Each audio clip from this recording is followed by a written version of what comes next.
1 month na nga ang baby ko ngayon kaya ito habang wala pa ang asawa ko ay maglilinis muna ako ng kaunti dito sa salas. May kaunti nga kaming salo-salo at bumili nga lang ang asawa ko ng pagkain sa labas at maya-maya lang ay nandito na yun sa bahay. Hindi pa nga din ako makapaniwala sa bilis ba naman ng pangyayari. Parang kailan nga lang buntis pa ako at ingat na ingat nga ako dahil dinugo nga ako noon. 30 weeks pa nga lang ang baby ko noon at paaanakin na sana ako ng OB ko via CS delivery. Yun nga lang wala ngang incubator kung saang ospital ako operahan sana at pinagpapasalamat ko nga yun.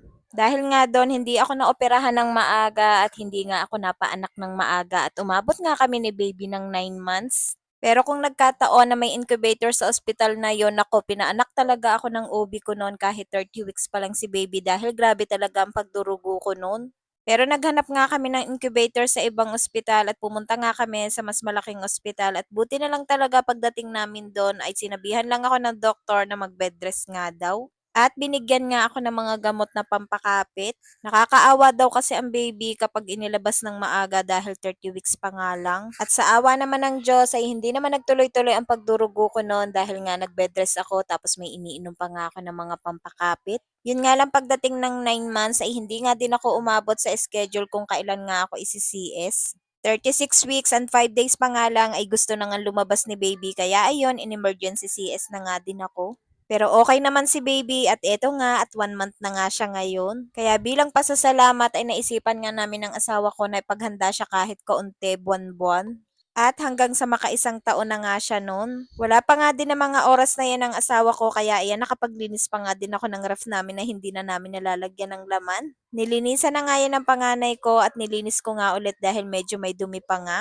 May kutob kasi ako na parang malalagyan na nga yan ng laman mamaya. Char. At pagkatapos ko nga linisan ng ref, eto nga at nagwalis na ako at nagmap na nga din ako ng sahig dahil dyan ko nga pipicturan si baby.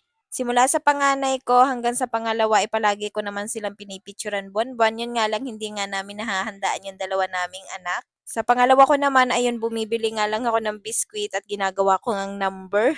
Tapos eto namang bunso ko, binilhan ko nga lang ng damit na isusuot niya sa online. Binihisan ko nga lang siya dyan pero pawis na nga kaagad ako. Tapos maya-maya nga lang, eto nga at dumating na ang asawa ko pati ang panganay ko at kasama nga din nila yung kapatid ko. Nagpunta kasi dito sa bahay ang dalawa kong kapatid dahil ipinaglaba nga nila ako at hindi pa nga ako nakakapaglaba.